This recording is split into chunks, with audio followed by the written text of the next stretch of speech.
Hello दोस्तों, नमस्कार। मैं हूं Anju Yadav. Learn with India 2024 के ऑनलाइन क्लास में आप सभी का स्वागत करती हूं। दोस्तों वर्तमान समय में हम लोग भारतीय राष्ट्रीय आंदोलन यानी आधुनिक इतिहास का वन लाइनर नोट्स के रूप में देख रहे हैं।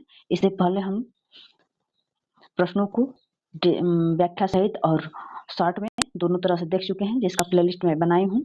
उन सब प्रश्नों को देख लीजिएगा। और आज भारतीय राष्ट्रीय आंदोलन का पार्ट 8 है। इससे पहले 7 पार्ट बना दिया गया है और इसका लिंक मैं डिस्क्रिप्शन बॉक्स में दे दी हूँ। यदि आप लोग देख लेते हैं तो प्रश्न एमसीक्यू और ये भारतीय राष्ट्रीय आंदोलन का वन लाइनर कोई भी परीक्षा देने जाएंगे, इससे बाहर कुछ भी नहीं आएगा।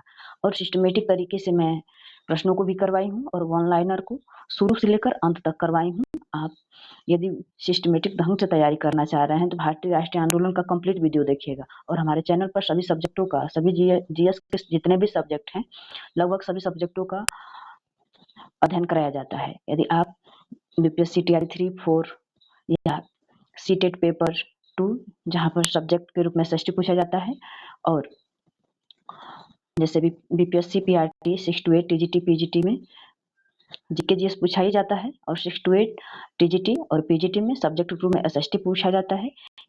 सीटेट पेपर 2 में सब्जेक्ट के रूप में एसएसटी पूछा जाता है।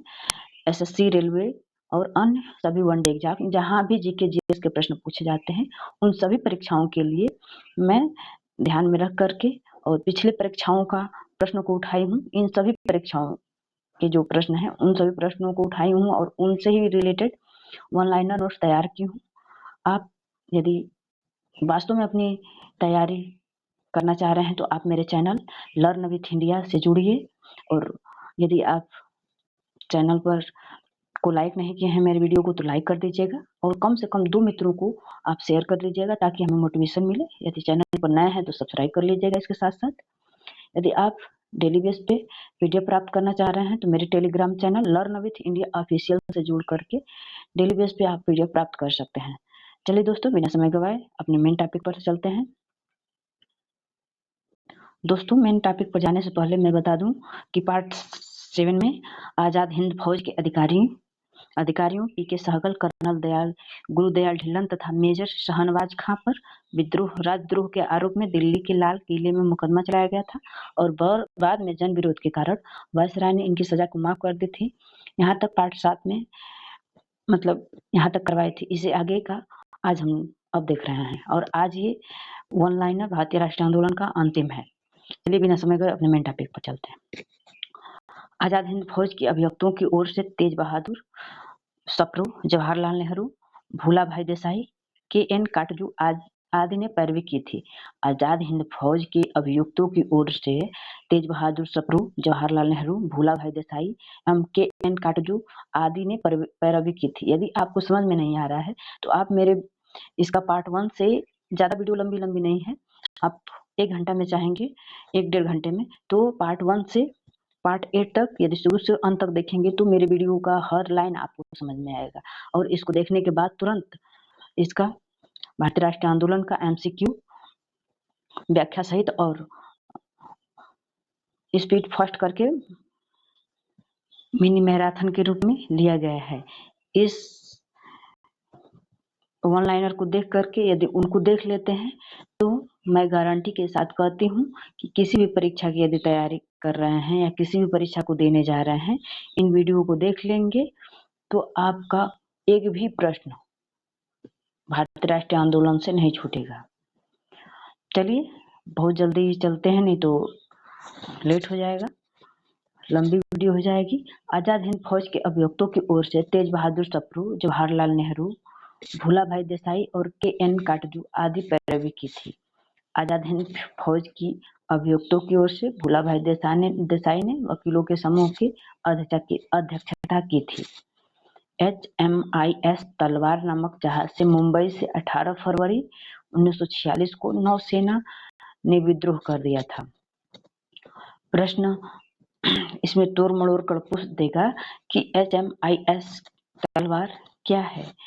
तो HMIS तलवार नामक एक जहाज है जिसमें मुंबई में 18 फरवरी 1946 को नौसेना ने विद्रोह कर दिया था। भारत और ब्रिटिश सैनिकों में बराबरी की व्यवहार को मांग को लेकर के 19 फरवरी 1946 को कराची के वायु सेना सेवा के सैनिकों ने ब्रिटिश सरकार के खिलाफ हड़ताल कर दिया और यह हड़ताल शीघ्र ही लाहौर और दिल्ली, मुंबई में प्रारंभ हो गई थी। सरदार पटेल के दबाव में आकर नौसेना ने विद्रोह समाप्त कर दिया। सरदार पटेल के दबाव में आकर नौसेना ने विद्रोह समाप्त कर दिया था। ये सब विद्रोह अंग्रेजों को भगाने के लिए, स्वतंत्रता, अपने आप को स्वतंत्र देश बनाने के लिए ये सब विद्रोह हो रहा था। यदि आपको ये सीरीज समझ में नहीं आ रही है तो मैं आप लोगों को बार-बार रिक्वेस्ट कर रही हूँ कि ऑनलाइनर के रूप में इसका प्लेलिस्ट बना है, शुरू से अंत तक देख लीजिए, आपको पूरा समझ में आ जाएगा। बीच में से पढ़ेंगे तो नहीं समझ में आएगा। 24 मार्च 1946 को कैबिनेट मिशन पैथिक लॉरेंस के नेतृत्व में दिल्ली आया। कौन? कैबिनेट मिशन पैथिक लॉरेंस के नेतृत्व में दिल्ली आया था। कब आया था? 24 मार्च 1946 को। इसके अन्य सदस्य स्टेटफोर्ड क्रिप्स, अध्यक्ष बोर्ड कार्टरेट, एबी अलेक्जेंडर नौसेना का मंत्री था। कैबिनेट मिशन योजना को मुस्लिम लीग ने 6 जून 1946 को और कांग्रेस ने 25 जून 1946 को स्वीकार कर लिया था। कांग्रेस और मुस्लिम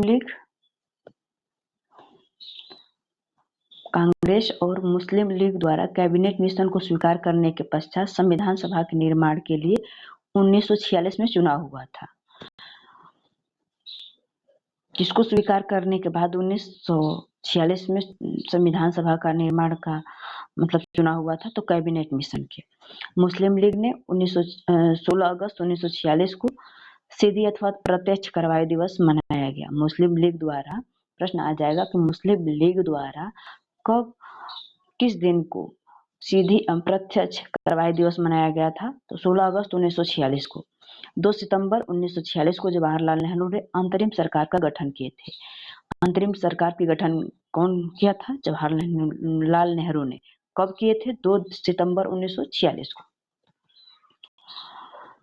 भारत विभाजन की माउंटबेटन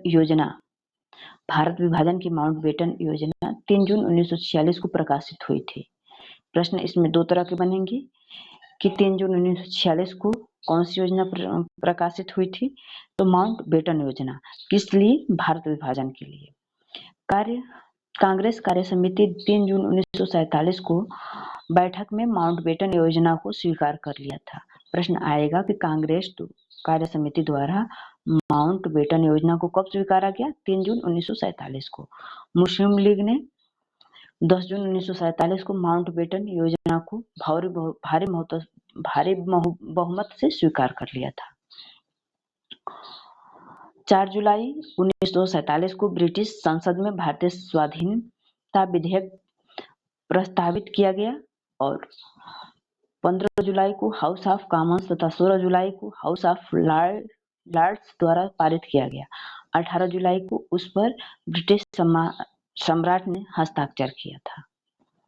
किस पे? भारतीय स्वाधीनता विधेयक पर। इस विधेयक के अनुसार देश को दो डोमिनियनों में भारत और पाकिस्तान में बांट दिया जाएगा तथा इसकी पूरी स्वतंत्रता एवं संप्रभुसत्ता सौंप दी जाएगी। मतलब इस विधेयक के अनुसार, किस विधेयक के अनुसार?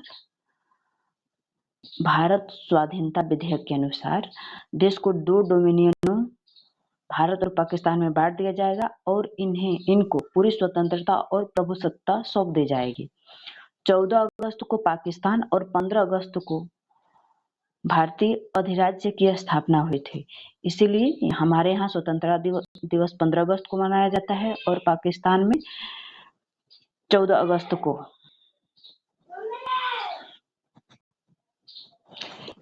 इस तरह क्लियर हो गया कि भारत कब स्वतंत्रता दिवस मनाता है और क्यों मनाता है। 15 अगस्त को मनाता है और पाकिस्तान 14 अगस्त को मनाता है, क्योंकि इसी दिन भारतीय अधिराज्य की स्थापना हुई थी। भारत की आज़ादी के समय इंग्लैंड के सम्राट जॉर्ज पंचम थे और यह राष्ट्रमंडल देशों का प्रथम प्रधान था। भारत की आज़ादी के समय ब्रिटेन के प्रधानमंत्री क्लीमेंट एटली थे और एटली लेबर पार्टी के नेता थे। भारत की आज़ादी के समय कांग्रेस के अध्यक्ष जेबी कृपलानी थी। ये सीधा-सीधा प्रश्न बना हुआ है। दोस्तों ये सीरीज कैसी लगी आप कमेंट में ज़रूर बताएँ तथा आप किस सब्जेक्ट पर वन लाइनर के रूप में अध्ययन करना चाह रहे हैं, आप ज़रूर कमेंट करिएगा।